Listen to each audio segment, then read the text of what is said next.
Meski waktu pendaftaran masih dibuka hingga November 2023 mendatang, namun 3 nama calon presiden atau capres telah diumumkan masing-masing partai. Mereka adalah Prabowo Subianto yang diusung Partai Gerindra dan PKB, Anies Baswedan yang diusung Partai Nasdem, Partai Demokrat dan PKS, serta Ganjar Pranowo yang diusung PDIP dan P3. Meski nama-nama tersebut masih bisa berubah, namun rupanya 3 nama tersebut kerap menempati 5 besar kandidat capres berdasarkan hasil survei sejumlah lembaga survei. Dirangkum dari tribunnews.com, berikut hasil 7 lembaga survei hingga Minggu 30 April 2023 hari ini. Pertama, survei terbaru SMRC Tribunars. Hasil suara Ganjar unggul dibandingkan 2 saingannya, Prabowo Subianto dan Anies Baswedan. Dalam survei pemilihan kritis yang dilakukan pada tanggal 25 hingga 28 April 2023, bentuk pertanyaan terbuka, Ganjar Pranowo dipilih oleh 20,8%, lalu disusul Prabowo Subianto sebanyak 15,8% dan Anies Baswedan sebanyak 11,4% dan nama-nama lainnya jauh di bawah mereka. Sementara dukungan mereka pada Prabowo Subianto sebesar 18,3% menjadi 15,8% dan pada Anies 10,7% menjadi 11,4% pada kurun waktu yang sama. Lalu yang kedua, survei Poltreking Tribunars. Berdasarkan survei ini, nama Ketua Umum Partai Gerindra Prabowo Subianto berada di urutan teratas. Dalam simulasi 20 nama, Prabowo Subianto memperoleh presentase 28,8%, diikuti Ganjar Pranowo dengan 27,5% dan Anies Baswedan dengan 19,3%. Direktur Eksekutif Poltreking Indonesia, Hanta Yuda mengatakan, angka tersebut dihasilkan sebelum Ganjar dideklarasikan sebagai capres PDIP. Adapun survei Poltreking Indonesia sendiri digelar pada bulan Februari, Maret, dan April 2023 dengan masing-masing melibatkan 1.220 responden yang tersebar di seluruh wilayah Indonesia. Lalu yang ketiga, survei Lembaga Survei Indonesia atau LSI. LSI merilis hasil survei elektabilitas Capres 2024 terbaru di mana Menteri Pertahanan Republik Indonesia Prabowo Subianto menempati posisi puncak dengan perolehan 30,3%. Dalam simulasi 3 nama Capres, Prabowo yang juga Ketua Umum Partai Gerindra, unggul dari Gubernur Jawa Tengah Ganjar Pranowo dengan elektabilitas 26,9%, dan mantan Gubernur Jakarta Anies Baswedan yang meraih 25,3%. Namun dalam survei terbaru ini, tingkat elektabilitas Ganjar telah mengalami penurunan yang signifikan. Pada Februari, elektabilitas Ganjar berada di angka 35%, namun pada April anjlok sebesar 8%.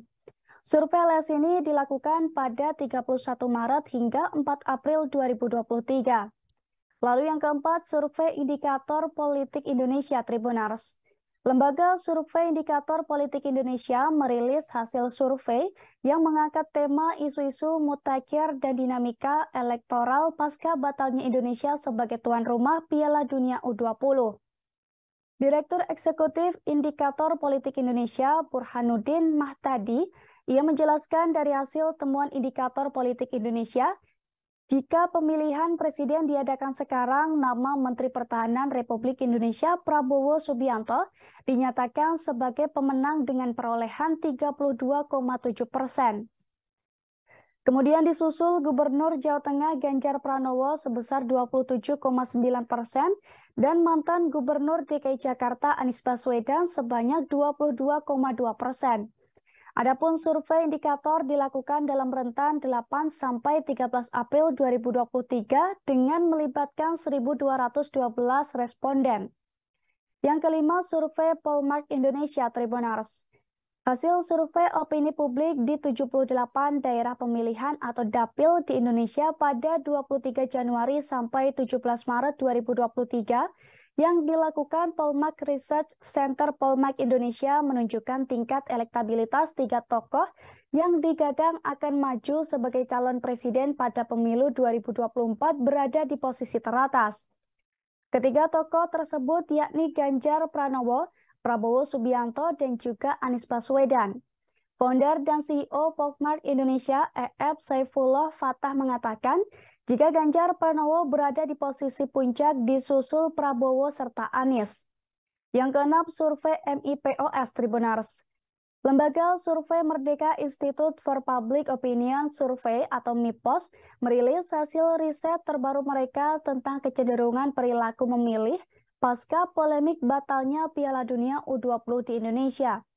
Berdasarkan hasil temuan survei, elektabilitas Ganjar Pranowo mengalami penurunan menyusul penolakan terhadap keikutsertaan timnas Israel yang disinyalir menjadi penyebab dicoretnya Indonesia sebagai host Piala Dunia U20 tahun ini. Elektabilitas Ganjar turun menyentuh 16,8% dari sebelumnya, berada di kisaran 20% pada survei November 2022. Sementara itu, dalam survei tersebut, apabila Pilpres dilaksanakan saat ini, sebanyak 33,6% responden menyatakan akan memilih Prabowo Subianto. Lalu posisi kedua diambil alih Anies Baswedan dengan elektabilitas 21,5%, disusul Ganjar Pranowo 16,8%. Lalu yang terakhir ada survei Indonesia Barometer Tribunars. Nama Ganjar Pranowo unggul dibandingkan Prabowo Subianto dan Anies Baswedan. Hal itu berdasarkan survei terbaru Indobarometer. Dalam rilis survei tersebut, Indobarometer melakukan 3 simulasi, yakni simulasi 5 nama capres, simulasi 3 nama capres, dan simulasi 2 capres. Pada simulasi 5 nama calon presiden, nama Ganjar Pranowo mengungguli Prabowo Subianto, Anies Baswedan, Puan Maharani, dan juga Erlangga Hartarto. Ganjar Pranowo memperoleh suara dari responden sebanyak 29,4%, disusul Prabowo Subianto 27,5% dan Anies Baswedan 23,9%, lalu Puan Maharani 1,4% dan Erlangga Hartarto 0,3%. Tanya dalam simulasi 5 nama, pada simulasi 3 nama calon presiden, nama Ganjar Pranowo kembali mengungguli Prabowo dan Anies Baswedan. Perolehan suara untuk Ganjar Pranowo dari responden mencapai 30,3%. Sementara untuk Prabowo Subianto 28,4% dan Anies Baswedan 25,3%. Saat pilihan dikerucutkan menjadi hanya 2 calon presiden, nama Prabowo Subianto justru unggul jika melawan Ganjar Pranowo dan jika melawan Anies Baswedan.